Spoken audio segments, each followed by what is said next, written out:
আসসালামু আলাইকুম। পল্লবী মহিলা ডিগ্রি কলেজে আয়োজিত অনলাইন ক্লাসে সকল ছাত্রীদের স্বাগতম। আমি মোহাম্মদ সাফায়েত হাসান, প্রভাষক, ফিনান্স, ব্যাংকিং ও বিমা। আজ আমি তোমাদের অনার্স তৃতীয় বর্ষ হিসাব বিজ্ঞান বিভাগের ক্লাসটা নেব। আজকে ফিনান্সিয়াল ম্যানেজমেন্টের দ্বিতীয় অধ্যায় ক্যাপিটাল বাজেটিং অ্যান্ড রিস্ক অ্যানালাইসিসে এই সর্বশেষ যেটা সূত্রটা ছিল সেই সূত্রটা নিয়ে আজকে আলোচনা করব। তো আমি সর্বপ্রথম ধন্যবাদ জানাচ্ছি মহান আল্লাহ তাআলাকে, যিনি এই করোনা মহামারীর সময় আমাদের সুস্থ সবল রেখেছেন। আমি আরও ধন্যবাদ জানাচ্ছি আমাদের প্রিয় অধ্যক্ষ মহোদয়, উপাধ্যক্ষ মহোদয়, অনলাইন ক্লাসের সাথে সংযুক্ত সকল শিক্ষক মণ্ডলী ও আমার প্রিয় ছাত্রী সকলকে সালাম ও শুভেচ্ছা জানিয়ে আমি আজকের ক্লাসে শুরু করছি। আজকে রিস্ক অ্যান্ড রিটার্নের সর্বশেষ যে ঝুঁকি সম্পর্কিত যে সূত্রগুলো তোমাদের বাকি ছিল, সেই সূত্রগুলো নিয়ে আমি তোমাদের মাঝে হাজির হয়েছি। তো হোয়াইট বোর্ডে তোমরা দেখতে পাচ্ছ অনেকগুলো সূত্র লেখা আছে। আমি সূত্রটা তোমাদের ভালো মতো বুঝিয়ে দিচ্ছি। এক নাম্বারটা হলো আমরা তখনই ব্যবহার করব যখন বিনিয়োগ ও মুনাফা হার দেওয়া থাকবে। আমরা যখন বিনিয়োগ ও মুনাফা হার নিয়ে কাজ করব তখন আমরা এই সূত্রটা ব্যবহার করব, অর্থাৎ D1 divided by PO plus P1 minus PO in multiple 100, অর্থাৎ D1 মানে ডিভিডেন্ড, PO অর্থাৎ বিগত বছরের যে মুনাফা প্রফিটটা দেওয়া হয়েছিল, আর P1 চলতি বছর, আর সূত্রের 100 অর্থাৎ এটা শতকরা মান বের হবে। তার মানে প্রথম সূত্রটা তোমরা ভালো মতো বুঝতে পারলাম। দ্বিতীয় সূত্রের মানটা হলো আমি যখন আমার এই যে সম্ভাবনার মানগুলো বের করব, মান বের করার সময় যখন গড় সূত্র বের করব, এই গড় সূত্রটা বের করার নিয়মটা হলো এইটা। এক্স এর ধরলাম সম্ভাব্য কোনো মানটা দেওয়া থাকবে x1 x2 x3 divided by n, অর্থাৎ যে কয় বছরের মান দেওয়া থাকবে সেই কয় বছরেরটা যোগ করে আমি ওই কয় বছর দ্বারা ভাগ দিলে আমি গড় মানটা পেয়ে যাব, অর্থাৎ এক্স বারের মানটা আমি পাবো। তার মানে কিভাবে গড় করতে হয় তা তোমরা ভালো মতো বুঝতে পারলাম। দেখো 3 নাম্বার, দেখো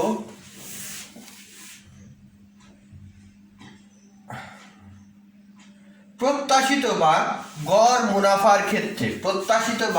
মুনাফার ক্ষেত্রে যদি প্রবাবিলিটির মান দেওয়া থাকে, অর্থাৎ সম্ভাবনার মান যদি দেওয়া থাকে, তাহলে আমরা R1 P1 প্লাস R2 মানে P2 R3 P3, অর্থাৎ যে কয় বছরের এই মান দেওয়া থাকবে সেই কয় বছরের, দেখা গেছে প্রথম বছরের আর এর মান দ্বারা পরে ওই বছরেরই প্রবাবিলিটির মান দ্বারা আমরা গুণ করলে এই মানটা পাবো, অর্থাৎ যদি প্রবাবিলিটি দেওয়া থাকে। আবার 4 নাম্বার, দেখো আর এর মান, এই ক্ষেত্রে যদি পি এর মান দেওয়া না থাকে অর্থাৎ প্রবাবিলিটির মান যদি দেওয়া না থাকে, তাহলে আমরা R1 plus R2 plus R3 divided by n এই সূত্রের মাধ্যমে আমরা করব। 5 নাম্বার, দেখো সিগমা। তোমরা কম বেশি এই সিগমা সম্পর্কে সকলেই অবগত আছে তোমরা, কারণ তোমরা আগেও এই অঙ্ক সম্পর্কে করেছো। দেখো n ডিভাইডেড বাই সামেশন সমান সমান I, অর্থাৎ R1 মাইনাস R বার 1, অর্থাৎ এই R bar 1 divided by whole square into P, যদি এখানে প্রবাবিলিটির মান দেওয়া থাকে, P এর মান থাকলে অঙ্কে, অর্থাৎ খুব সহজেই আমরা এই মানটা বের করতে পারবো, অর্থাৎ প্রবাবিলিটির মানটা বের করতে পারবো। তো পরেরটা দেখো সিগমা, অর্থাৎ এটা পি এর মান না থাকলে, অর্থাৎ R1 minus R bar whole square n minus 1, অর্থাৎ এই সূত্র দ্বারা আমি এই সিগমার মানটা বের করব। অর্থাৎ এই ক্ষেত্রে প্রবাবিলিটির মান না থাকলে আমি আমার অঙ্কে এই সূত্রটা ব্যবহার করব। 7 নাম্বার সূত্রটা দেখো, তোমরা একটু লক্ষ্য রাখো। পোর্টফোলিও আর, অর্থাৎ ওইটার অ্যাভারেজের মান দেওয়া থাকবে এবং আর বারের মানও দেওয়া থাকবে।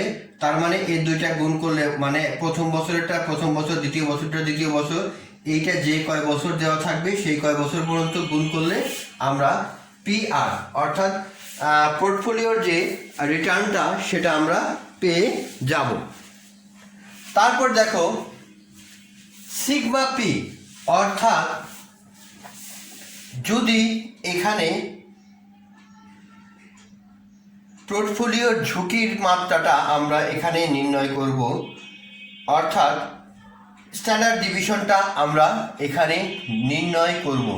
অর্থাৎ দেখো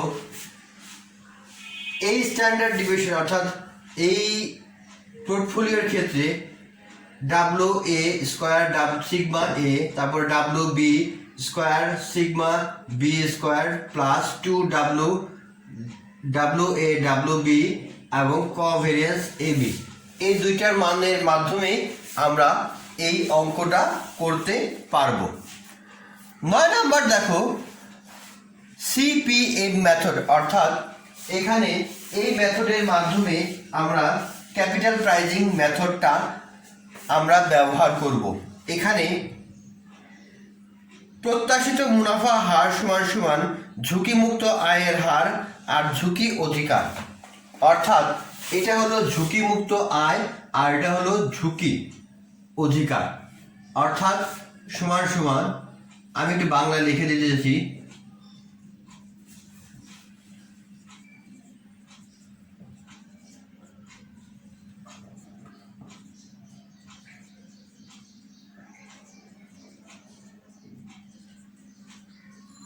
ঝুঁকিমুক্ত আয় প্লাস ঝুঁকি অধিকার। 10 নাম্বার দেখো CV covariance sigma divided by R bar multiple 100। এই সূত্রের সাহায্যে আমরা খুব সহজেই এই মানটা বের করতে পারি। তার মানে এই অঙ্কগুলো আমি তোমাদের ভালো মতো দেখিয়ে দিলাম। এই সূত্রগুলা আমরা এই সূত্রের মাধ্যমে একটা অঙ্ক করে তোমাদের দেখিয়ে দিচ্ছি। পরবর্তীতে তোমাদের আরও বিশালভাবে এই সূত্র নিয়ে আমরা আলোচনা করব পরবর্তী ক্লাসে, অথবা এই সূত্রের মাধ্যমে তোমাদের হবে। আর জাতীয় বিশ্ববিদ্যালয়ে শুধুমাত্র একটা বছরে এই অঙ্কটা এসেছিল, সেই জন্য তেমন কমন না। তোমাদের সবচেয়ে বেশি অঙ্ক আসে পেব্যাক পিরিয়ড, এনপিভি, IRR, এগুলা বেশি বেশি তোমরা ক্লাসে করবা। তো যে অঙ্কটা এসেছিল সেই অঙ্কটা আমি এখন তোমাদের দেখিয়ে দিব। দেখানোর পরে প্রথমে আমি অঙ্কটা পড়ার পর তোমাদের বোঝানোর পরে আমি অঙ্কটা করে দিব। তো প্রিয় শিক্ষার্থী, তাহলে আমরা ওই অঙ্কে চলে যাই। আমরা সূত্র সম্পর্কে এখন জানলাম।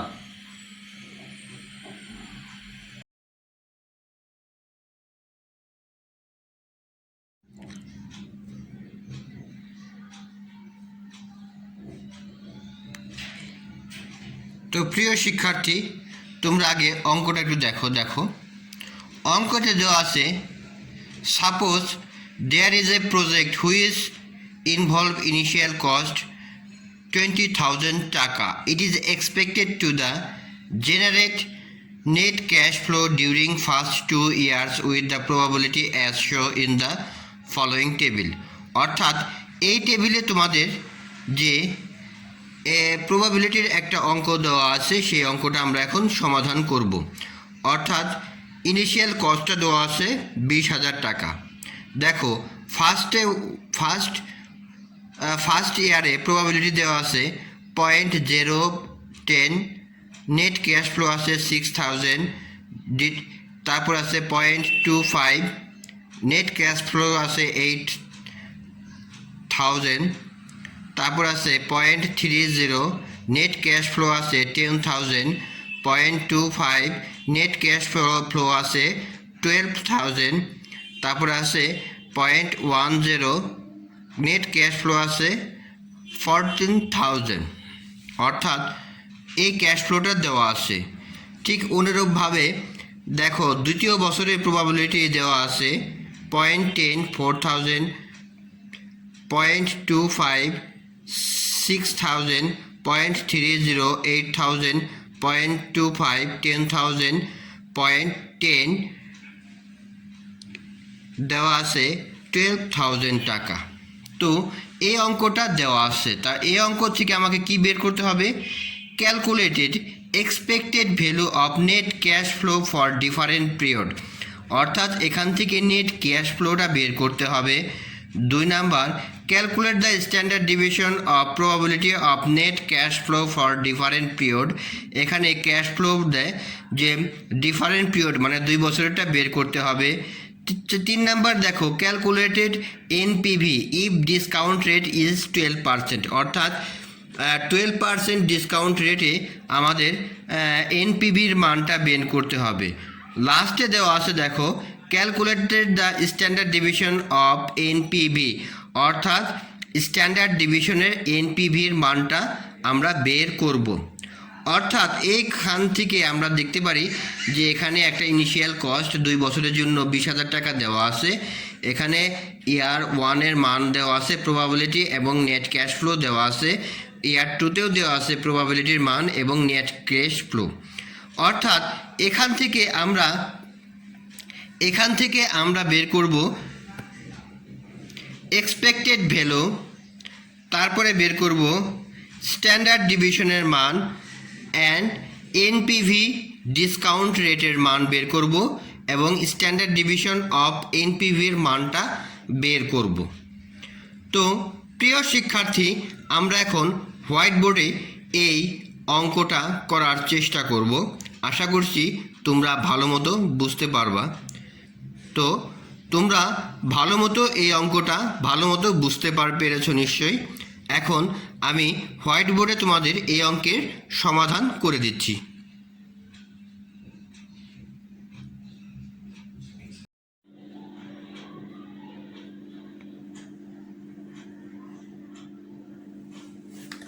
তো প্রিয় শিক্ষার্থী, আমরা অঙ্কটা ভালো মতো দেখলাম। অঙ্কটা দেখার পর বুঝলাম। আমরা এখন হোয়াইট বোর্ডে এই অঙ্কটা করার চেষ্টা করব। তো আমি সূত্রে দেখে দিয়েছিলাম যে যদি প্রবাবিলিটির মান দেওয়া থাকে তাহলে কোন সূত্র ব্যবহার করতে হবে, নিশ্চয়ই মনে আছে তোমাদের। তোমরা যদি আরেকটু ভুল হয় তাহলে পূর্বের একটু সূত্রগুলো আরেকটু ভালো করে দেখো। প্রথমে একটা দেওয়া আছে যে অঙ্কে আমাদের দেওয়া আছে calculated expected value of cash flow for different period.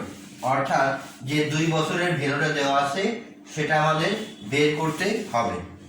তো তাহলে 1 নাম্বার রিকোয়ারমেন্ট আমরা পাই, প্রথমে আছে ফর ইয়ার 1, আমরা অর্থাৎ 1 বছরেরটাই করি প্রথমে। তাহলে এক্সপেক্টেড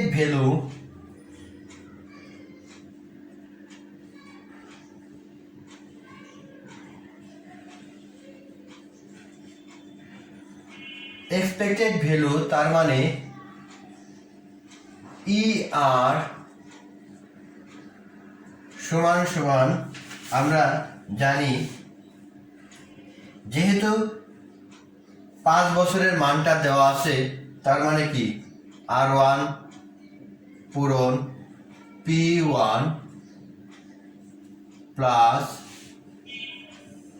R2 পূরণ মাল্টিপল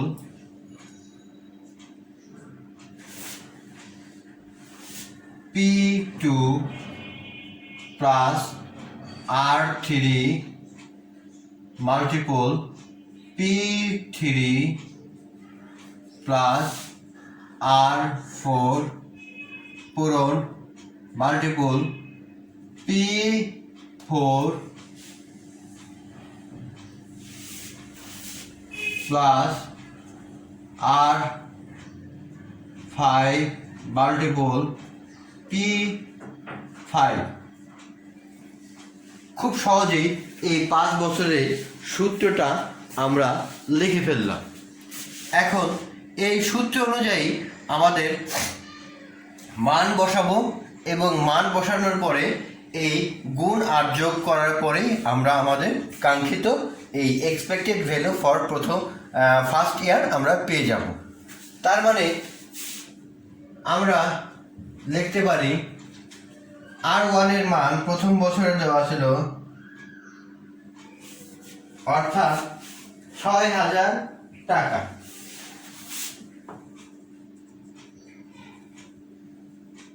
P1 এর মান দেওয়া ছিল 0.010 প্লাস R2 এর মান দেওয়া ছিল ৮,০০০ মাল্টিপল ওটা ছিল 0.25 প্লাস R3 এর মান দেওয়া ছিল ১০,০০০ মাল্টিপল 0.30। তারপরে এটা প্লাস অর্থাৎ P4 এর মান দেওয়া ছিল ১২,০০০ টাকা মাল্টিপল প্রবাবিলিটির মান ছিল 2.5। তারপর এটা ছিল 14,০০০ টাকা মাল্টিপল 0.10। আমরা অঙ্ক অনুযায়ী এই মানটা বসিয়ে ফেললাম। তো এখন এটা সমাধান করলেই আমরা কাঙ্ক্ষিত মান পেয়ে যাব। এটাতে গুণ করলে আমরা পাই এখানে ৬০০ প্লাস ২,০০০ টাকা, এখানে এটা পাই ২,০০০ টাকা, এটা যোগ করলে পাই ৩,০০০ টাকা প্লাস এটা করলে পাই ৩,০০০ টাকা আর এটা গুণ করলে পাই ১৪০০ টাকা। এই কয়েকটা আমরা যোগ করলে পাই ১০,০০০ টাকা।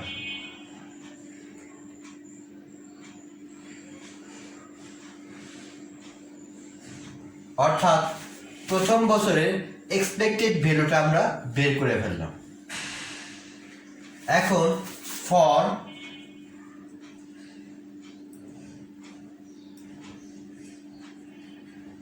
ইয়ার 2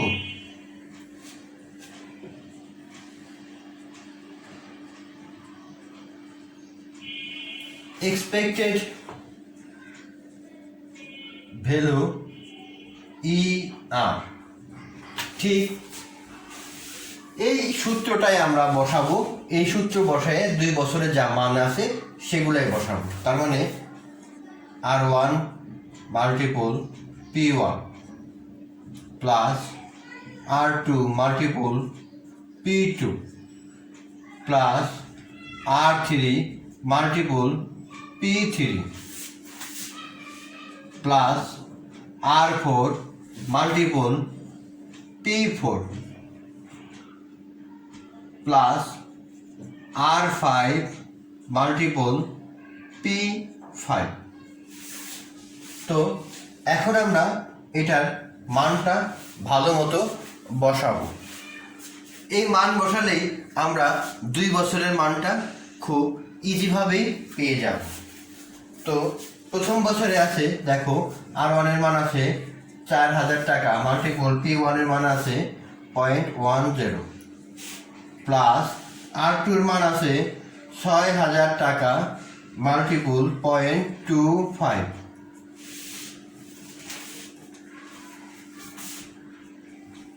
8,০০০ টাকা মাল্টিপল 0.3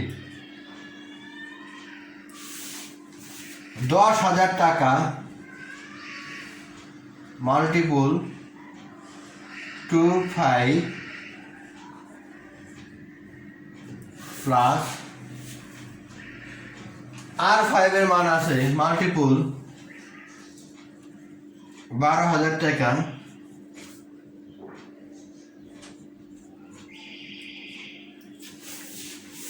.10 আমরা দ্বিতীয় বছরের যে ক্যাশ ফ্লোটা দেওয়া ছিল এবং প্রবাবিলিটির মানটা দেওয়া ছিল সেখান থেকে আমরা এটা বের করে নিলাম। তো যেহেতু প্রবাবিলিটির মান এবং নেট ক্যাশ ফ্লোর মানটা দেওয়া আছে তাই আমরা এখান থেকে বের করে নিলাম। তো এখন আমরা এটা গুণ করলেই আমরা যা পাবো, এটা পাই 400 টাকা প্লাস 1500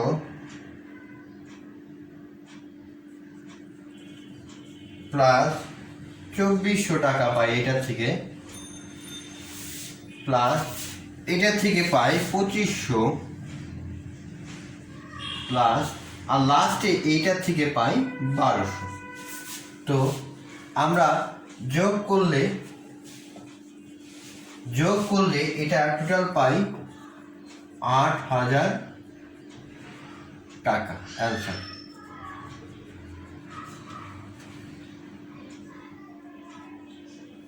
অর্থাৎ এক্সপেক্টেড ভ্যালু ER এর মানটা আমরা পেয়ে গেলাম। অর্থাৎ কোশ্চেনে যে দেওয়া ছিল expected value of net cash flow for different period, অর্থাৎ 2 বছরেরটা, তাই 1 বছরে পাই 10,000 টাকা, দ্বিতীয় বছরে পাই 8,000 টাকা, সেটা আমরা পেয়ে গেলাম। এখন আমরা 2 নম্বর সমাধান নিয়ে শুরু করব।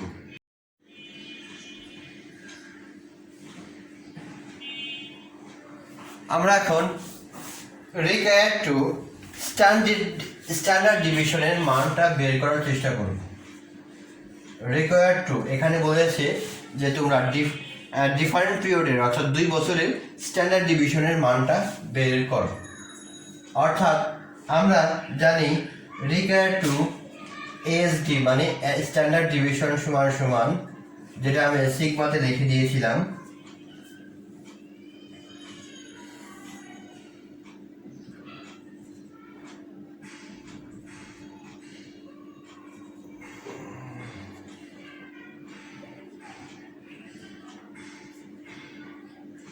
এই সূত্রের মাধ্যমে আমরা স্ট্যান্ডার্ড ডিভিশন এটা ইয়ার 1 বের করব।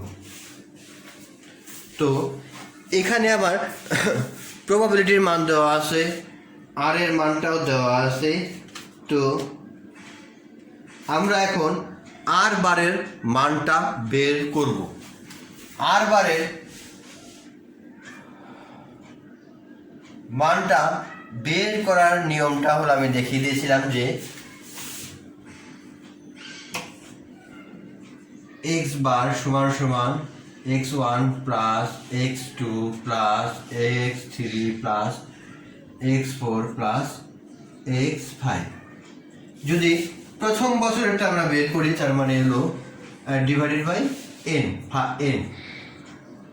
তাহলে প্রথম বছরেরটা আমরা বের করলে আসে 6,000 টাকা প্লাস 8,000 টাকা, তারপরে আছে 10,000 টাকা, তারপরে আছে 12,000 টাকা,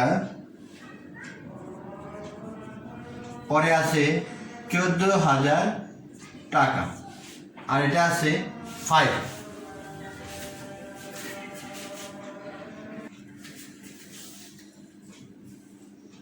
তো প্রিয় শিক্ষার্থী, তো আমরা এখন এটাকে যোগ করলে 5 দ্বারা ভাগ করলে আমরা অ্যান্সার পাই 10,000 টাকা। অর্থাৎ এক্স বারের মানটা আমরা এখানে এক্স দিছে, আমি এখানে আর বারের মানটা আমি পেয়ে গেলাম। অনেকে এক্স লেখে অথবা আর লেখে, যেটাই লিখুক, এই আর বারের মানটা আমি পেয়ে গেলাম কত? 10,000 টাকা। তো প্রিয় শিক্ষার্থী, তো আমরা এখন এই সূত্র অনুযায়ী এই মানগুলা এখন ব্যবহার করব।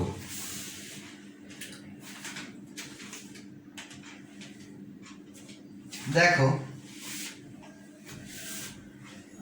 এই সূত্র অনুযায়ী আমরা প্রথমে রুট ওভার আগে মানটা বসাই। দেখো, প্রথমে আছে 6,000 মাইনাস 10,000, আর বারের মানটা 10,000, 10,000 স্কোয়ার মাল্টিপল 0.10, তারপরে আছে প্লাস পরের মানটা আছে 8,000 মাইনাস 10,000 স্কোয়ার পূরণ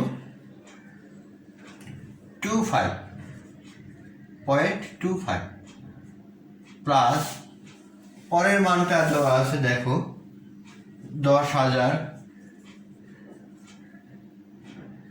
মাইনাস 10,000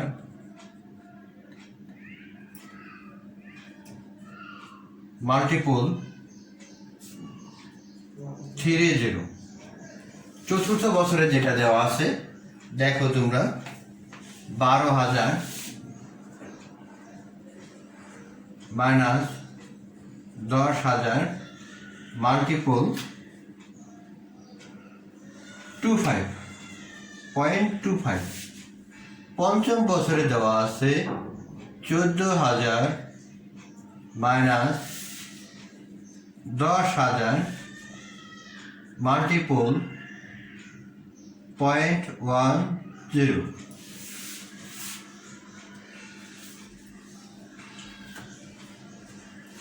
তো এই মানটা আমরা পেলাম। এখন এই মানটা সমাধান করলে প্রথম বছরে স্ট্যান্ডার্ড ডিভিশনটা বের হয়ে যাবে। তো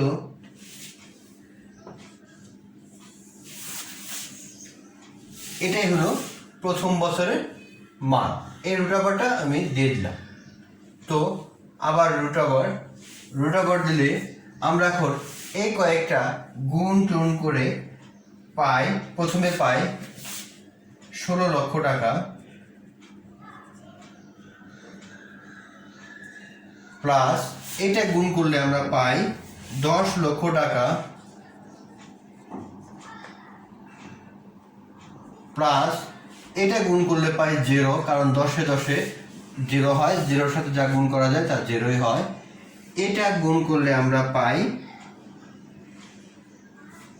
10 লক্ষ টাকা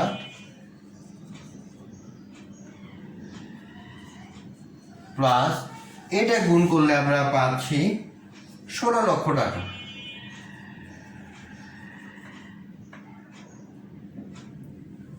তো আমরা মানটা পেয়ে গেলাম।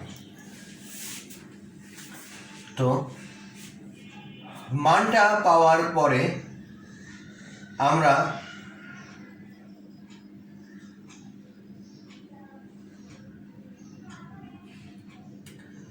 এখন এটা যোগ করি। যোগ করার পরে আমরা পাচ্ছি 52 লক্ষ টাকা। এই 52 লক্ষ টাকারে রুট ওভার করলে আমরা পাই 2282 টাকা।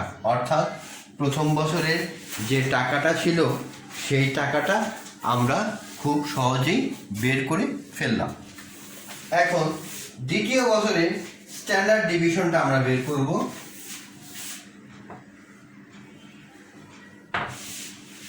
এগুলো আমি রেখে দিচ্ছি।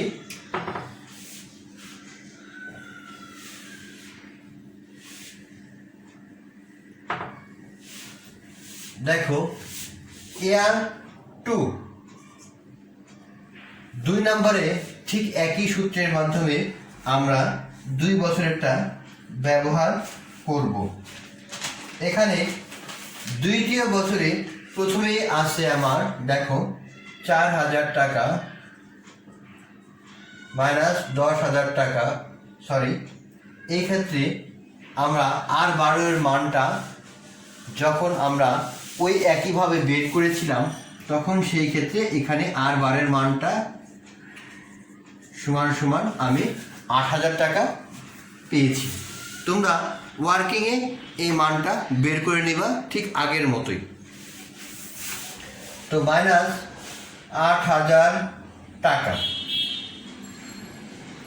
8,000 টাকা স্কোয়ার মাল্টিপুল 0.10 প্লাস 6,000 টাকা মাইনাস 8,000 টাকা স্কোয়ার মাল্টিপুল 25 প্লাস 8,000 টাকা মাইনাস 8,000 টাকা স্কোয়ার মাল্টিপুল 0.30 প্লাস 10,000 টাকা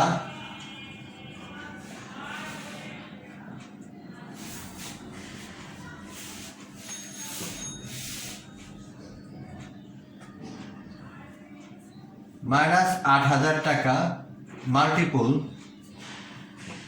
0.25 যেটা প্রবাবিলিটির মান দেওয়া আছে, তারপরে প্লাস 12,000 টাকা মাইনাস 8,000 টাকা মাল্টিপুল প্রবাবিলিটির মান দেওয়া আছে 0.10। তো খুব সহজেই আমরা এই মানটা এখানে অঙ্কের মাধ্যমে বসিয়ে নিলাম। এখন এটা গুণ করলে আমরা প্রথমেই পাই 16 লক্ষ টাকা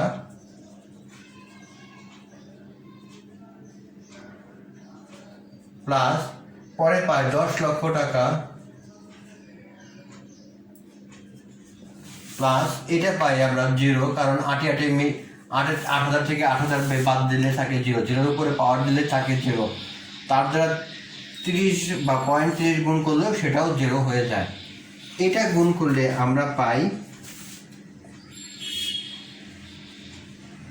10 লক্ষ টাকা, আর এটা গুণ করলে আমরা পাই 16 লক্ষ টাকা। অর্থাৎ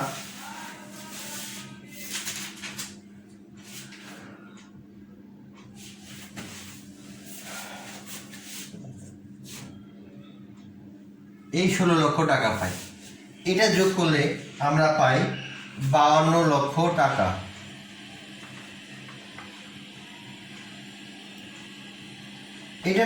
এটাকে রুট ওভার থেকে আমি ক্যালকুলেটরের মাধ্যমে করলে পাই টাকা। অর্থাৎ 2 বছরে আমি একই টাকা পেলাম স্ট্যান্ডার্ড ডিভিশনে। তার মানে আমার 2 নম্বরে যেটা ছিল, দেখো, calculated the standard division is 2 ইয়ার, তার মানে 2 বছরের স্ট্যান্ডার্ড ডিভিশনটা আমি খুব সুন্দর মতোই বের করে নিলাম। এখন আমি দেখো 3 নম্বরে ক্যালকুলেটেড এনপিভি ডিসকাউন্ট রেট 11 আমি এটা বের করব। এখন আমি 3 নাম্বার রিকোয়ার্ড 3 দেখো এনপিভি যে 2 বছরের এনপিভি যে দেওয়া থাকবে সেটা থেকে আমরা এই সূত্রের মাধ্যমে এটা বের করব, রিকোয়ার্ডটা বের করবার চেষ্টা করব। তার মানে এনপিভি 11% ডিসকাউন্ট, তার মানে এটা প্রথমে আমরা পাবো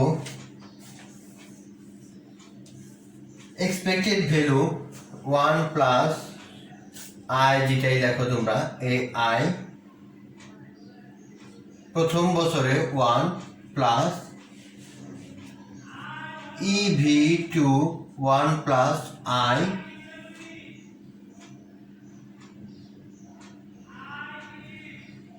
এটা আছে 2 বছর, তার মানে এটা দেওয়া আছে। আর সূত্র যে NCO অর্থাৎ নেট ক্যাশ আউটলেট, আমরা এই প্রথমে এক্সপেক্টেড ভ্যালু প্রথমে আমরা যেটা এই এক্স বারের মান অর্থাৎ আর বার বা এক্স বা আর বারের যে মানটা পেয়েছিলাম সেটাই হবে। তো আর বারের মান প্রথমটা পেয়েছিলাম 10,000 টাকা, তার মানে 1 plus 0.11.1 plus 8,000 1 plus 0.11.2 minus NCO প্রথমে দেওয়া আছে ইনিশিয়াল ক্যাশ আউটলে 20,000 টাকা। তার মানে এটার সমাধান করলে আমরা খুব সহজেই পেয়ে যাই 1.11 প্লাস 1.23। তো এটা সমাধান করলে আমরা পাই 9,009 টাকা প্লাস এটা সমাধান করলে আমরা পাই 6,504 টাকা।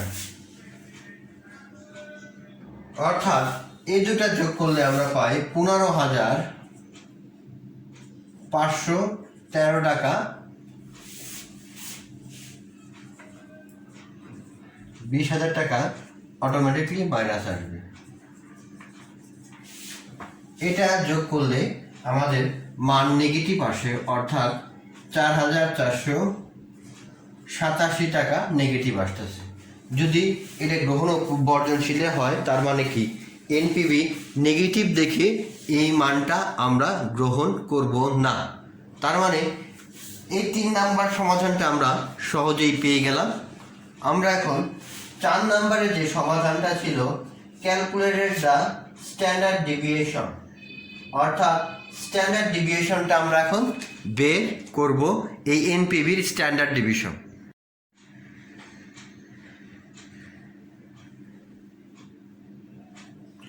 তো প্রিয় শিক্ষার্থী, আমরা 4 নম্বরে যে স্ট্যান্ডার্ড ডিভিশন অফ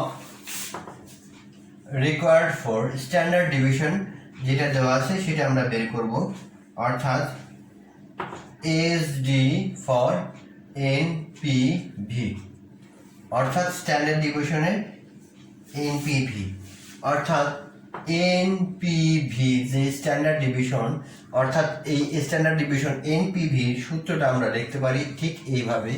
যেহেতু দুইটা প্রজেক্ট, তার মানে দুইটা প্রজেক্টে আমরা লিখব সিগমা 1 স্কোয়ার 1 প্লাস আর মাল্টিপল 1 প্লাস 2, অর্থাৎ এই সূত্রের 2 আর এটা হলো বছরের 1 প্লাস, ঠিক আমরা এটা এইভাবে লিখব সিগমা 1 স্কোয়ার 1 প্লাস আর, এটা দ্বিতীয় বছর আর সূত্রের 2, ঠিক এইভাবে আমরা লিখতে পারি। তো এটা সমাধান করলে আমরা পাই, যেহেতু সিগমা স্কোয়ারের বা সিগমার মানটা আমরা পেয়েছিলাম, সিগমা স্কোয়ারের মানটা আমরা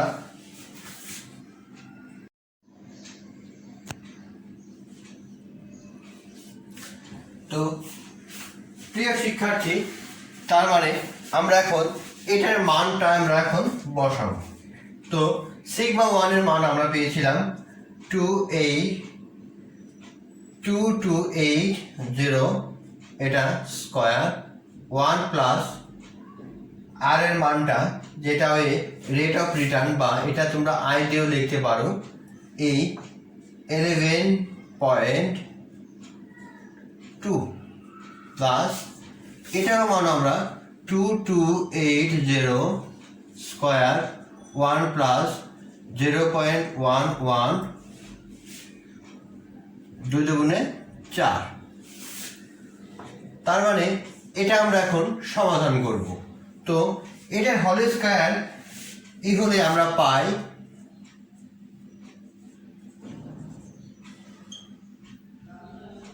51,98,400 টাকা প্লাস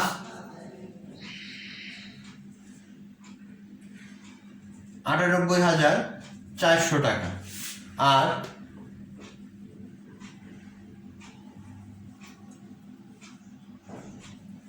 আর এটার সমাধান করলে আমরা পাই 1.23 আর এটার সমাধান করলে আমরা পাই 1.52। এটাকে আমরা ভাগ দিলে পাই 42,26,341 টাকা। আর এটার সমাধান করলে আমরা পাই 34,20,000 টাকা।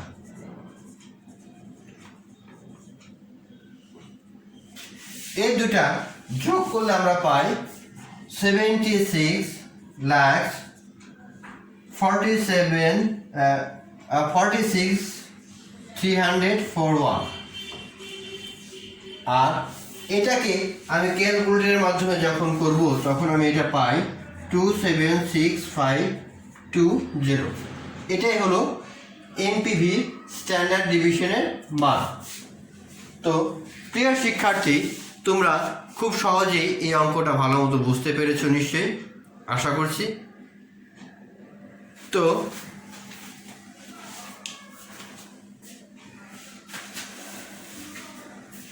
আজকে আর নয়, পরবর্তী কোনো ক্লাসে তোমাদের সাথে আবার দেখা হবে।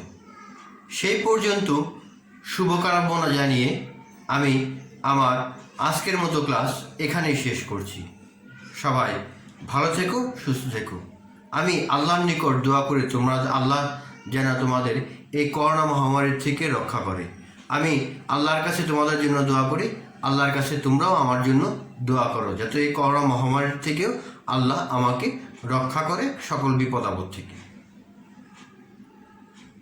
সকলকে শুভেচ্ছা ও প্রীতি জানিয়ে আমার ক্লাস আজকের মতো এখানেই শেষ করছি।